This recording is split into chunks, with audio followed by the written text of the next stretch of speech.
Hello, I'm Seema and welcome to part 18 of the chapter Electrochemistry. In this video, I'm going to start the subtopic Electrolytic Cells and Electrolysis. I have explained to you in the beginning, in the first few parts of this chapter, about electrochemical cells and electrolytic cells. And I told you what is electrolysis. Let me just repeat the definition. Electro means electricity and lysis means breaking up of something. So when a chemical reaction is not a reaction that is energetically feasible, it is a reaction which is not spontaneous, which would not happen on its own, but you force the reaction to happen with the help of electric current, that is by passing electric current. Such a reaction would be known as electrolysis. You know, there are some students who are really motivated to study. So they have a spontaneous, their spontaneous reaction would be that they would just study, you don't have to even tell them. Then there are some who are kind of, okay, in between. It's okay to study. Sometimes they're studying, sometimes they're not. And there are some students who just hate studying. So what do you do with a student who hates studying? The parents and the teachers still feel that education is important for him, and we kind of push the kid towards studying. And how do we do it? We literally push him by scolding him, by punishing him, or doing whatever. So it is somewhat like that, The chemical reaction does not want to take place, but we pass electric current through it. We give it electric shocks till it actually does it. Not the best strategy in the case of students, of course. It is better to motivate them, but electrolysis is a process where you are forcing a chemical reaction to occur. So we say that an external voltage or an external current is used for a chemical reaction to take place. Electrolysis takes place in a cell which is known as the electrolytic cell. The simplest kind of electrolytic cell would be one where you have two copper rods dipped in copper sulfate solution. It is the simplest kind of cell. And you connect the two copper rods to the two terminals of a battery or to the source of a current. That rod which is connected to the positive terminal is positive in nature and it is known as the anode. So it is the copper anode, it is positive. And that rod which is connected to the negative terminal forms the negative electrode, which is known as the cathode. Both of them are copper in this case. Now what happens? Cathode and anode, they carry out processes which are opposites. At the cathode, it is always reduction that occurs. And on the anode, it is always oxidation that occurs. Oxidation occurs at anode and reduction occurs at cathode. It would really help if you mug this up, if you just remember it. You just repeat it so many times that it never escapes your memory.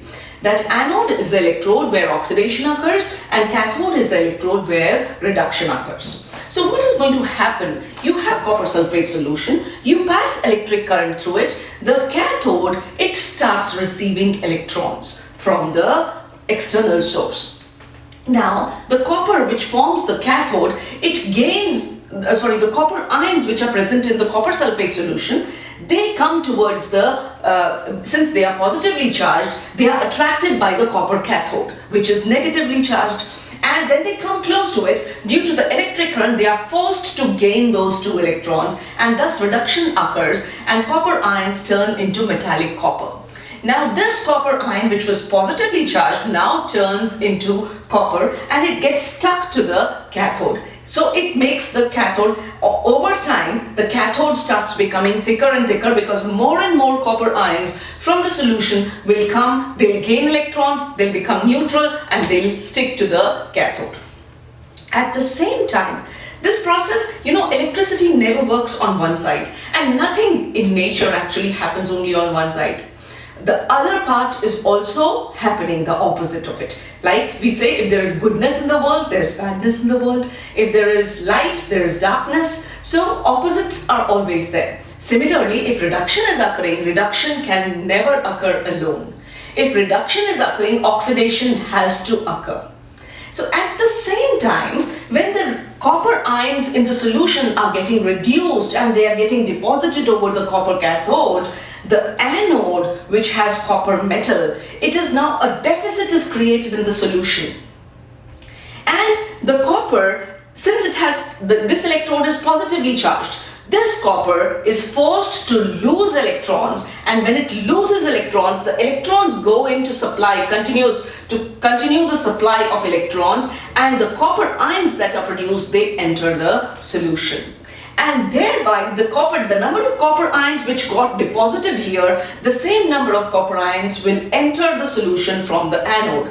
As a result of which, what will happen? The anode will start becoming thinner and thinner, and it will start becoming smaller and smaller, while the cathode becomes thicker and thicker. It's kind of interesting to watch this, but this particular thing is so useful. You know, when we get copper metal from nature and we want to purify it, all we have to do is that we need to make two electrodes. We take a pure copper metal as the cathode, and the impure metal that we got from nature, we make it the anode. And now we pass electric current. What will happen as a result of it? The pure copper, the impurities will fall down into the solution. They'll form a heap here, they'll be waste. But the copper, which is the copper metal which is there, those atoms will turn into copper ions, and they'll keep entering the solution, and they'll keep getting deposited over the cathode. So over time, the cathode will become thicker and thicker, and it has pure copper while all the impurities remain in the solution. That is how electrolysis is used in industry to purify metals. So let me just read out what I had written for you. At the cathode, copper ions gain 2 electrons and they get reduced to copper metal. This copper metal gets deposited on the cathode. At the same time, at the anode, the opposite reaction is taking place. Copper loses 2 electrons. The 2 electrons enter the external circuit and keep coming towards the cathode, and the ion that is produced, it replenishes the ions in the solution. So the copper ions are produced and 2 electrons. So oxidation of copper metal is occurring at the anode. And this is used industrially to get pure copper. Similarly, the same process, that is electrolytic cells or purification by electrolysis, is also done in the case of sodium and magnesium, whose fused chlorides are used. Fused chlorides, look, when does electrolysis take place? Either when you have a solution like you have copper sulfate, or you have a molten metal. The metal should be molten, it should be melted, or it should be a compound that is melted, a compound of that particular metal which is melted. So they are the fused chlorides, that is the liquid state. Chlorides of these metals, sodium and magnesium, in the liquid state, they act as the electrolyte, and we use them to get the sodium and magnesium metals. And aluminum is obtained by the electrolysis of aluminum oxide and in the presence of the ore cryolite. We'll study more about this when we do metallurgy. Now we understand that electrolysis is used to carry out reactions by force by using electric current. Now, how much of metal will be deposited? How much of electric current will have to be used? And the numbers now, the quantities, how much current I want to carry out the process. I want to get copper, and I'll be passing, just let us say I'll be using a little small battery to carry out the process. Will it occur? Will the reaction take place? So I must have an idea how much of the metal do I want, and in order to get that much of metal, how much of electric current should I be passing? So the quantitative study of electrolysis was required. This was done by a scientist called Faraday. Michael Faraday, in 1833 and 1834, he gave 2 laws which stand even today. They are known as the Faradays Laws of Electrolysis.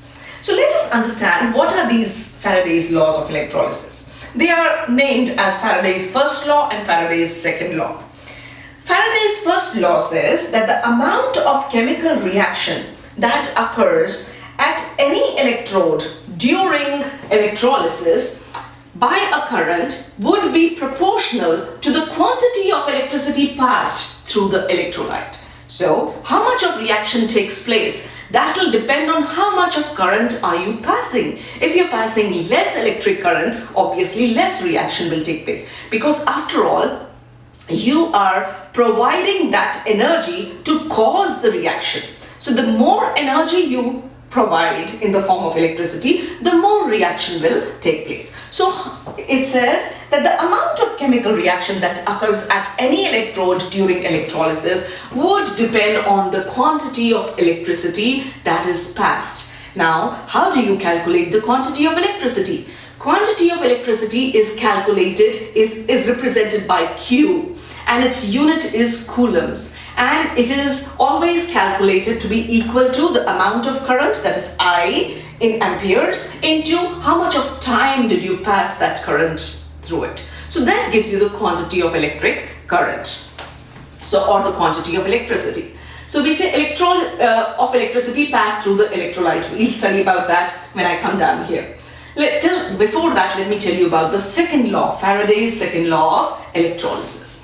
According to the second law, the amounts of different substances which are liberated by the same quantity of electricity passing through an electrolytic solution are proportional to their chemical equivalent weights. Let me read this again a little slowly so that I explain it to you. The amounts of different substances, you have the same electrolytic cell, but you have different solutions and different metals.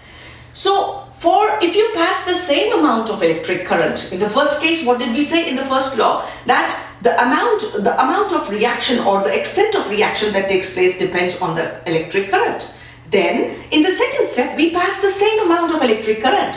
Then the reaction for all metals should have been the same, but it is not the same. So what is the amount of reaction? What is the other factor that the amount of reaction depends on? The first is the amount of electric current you pass, and second is that when you pass the same amount of electric current, what is the other factor which will decide how much of reaction would take place? The other factor is that the amount of metal that gets deposited at the cathode would depend on its gram equivalence or chemical equivalence. Let me just read it again. The amounts of different substances liberated by the same amount of electricity passing through an electrolytic solution would be proportional to their chemical equivalence. And how do you calculate the chemical equivalence? The atomic mass of the metal, it would depend on the atomic mass divided by the charge on that metal. That is, if you have the cation, how many electrons has it? Is it a monovalent cation? Is it a divalent cation? Or is it a trivalent cation? If you need a cation to gain, just like in the case of copper, it needed 2 electrons to get neutralized.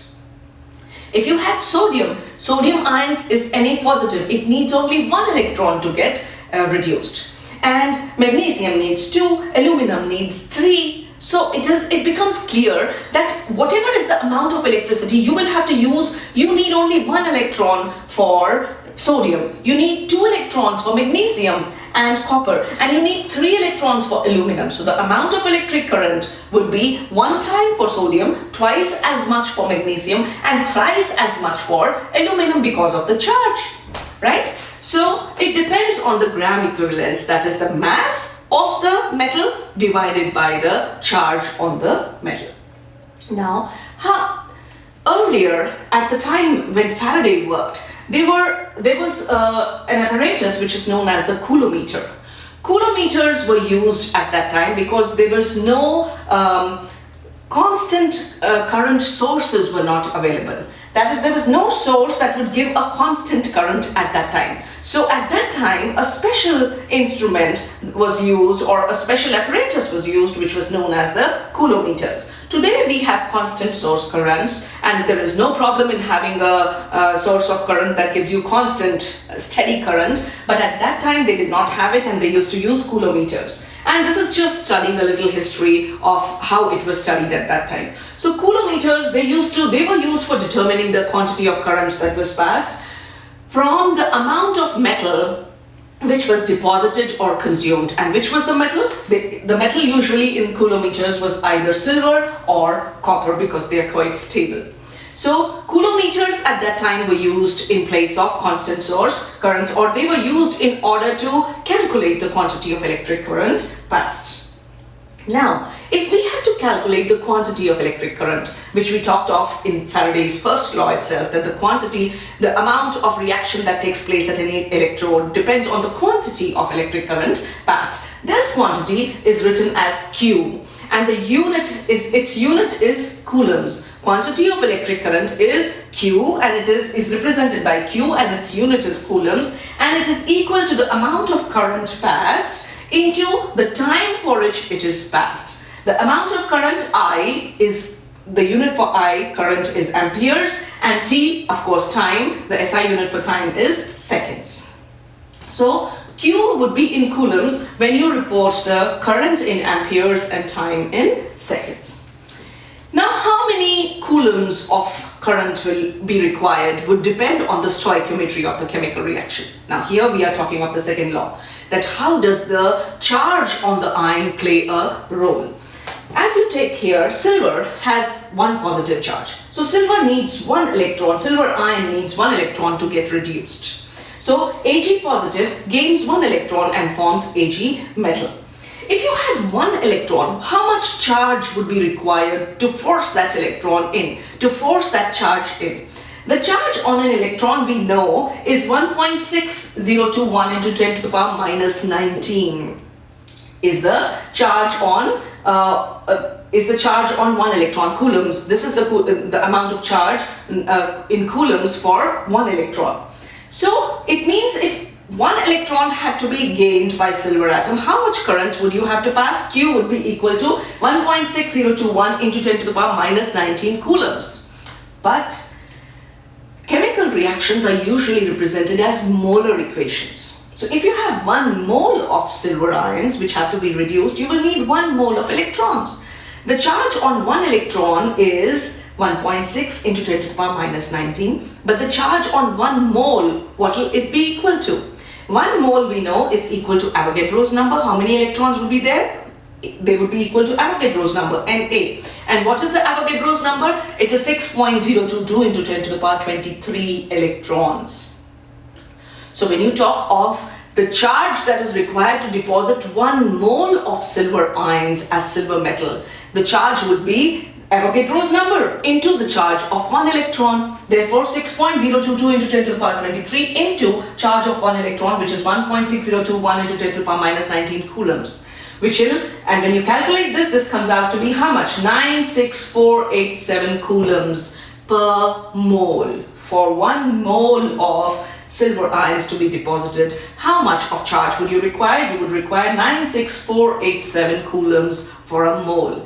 This quantity, since we are going to use it in terms of so many equations which are molar equations, it makes sense to make this 1 unit instead of having a number like 96487 every time. Why not have a unit which is 1?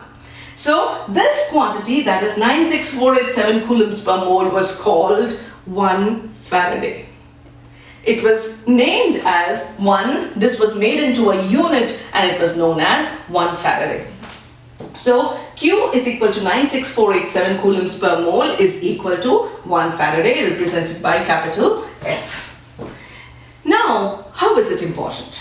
If you need it, which means now if this 96487 coulombs per mole, this much of charge was required for 1 mole of silver ions to be deposited. So we would say that for 1 mole of silver ions to be deposited, the amount of current required would be 1 Faraday. For magnesium, which has 2 positive charge, you need 2 electrons. So for 1 mole of electrons, you needed 1 Faraday. For 2 moles of electrons, you will require 2 Faradays. And in the case of aluminum, which has a 3 positive charge, for 3 moles of electrons, the amount of current or the quantity of current that you would require would be 3 Faradays. Is it clear? So that is how we devised this unit that was a Faraday, and how you understand the Faraday's laws just by these examples. That how much of reaction would take place would depend on how much current you passed. That is the first law of Faraday's law. The second law says that if you pass the same amount of current through different electrolytes, the amount deposited would depend on their equivalent masses, which are calculated as the equivalent masses are atomic mass upon the charge on the metal. So we understood how for 1 mole of silver you need 1 Faraday, for 2 moles of silver, for 2 moles of magnesium, 1 mole of magnesium which has 2 positive charge, you need 2 Faradays, and for 1 mole of aluminum you need 3 Faradays of electric current. I hope with this topic becomes clear to you. In the next video I'm going to solve a couple of problems based on this. If you found it helpful, give it a thumbs up, subscribe to my channel, recommend it to your friends, and please keep returning for more videos in chemistry. Thank you for watching, and bye-bye for now.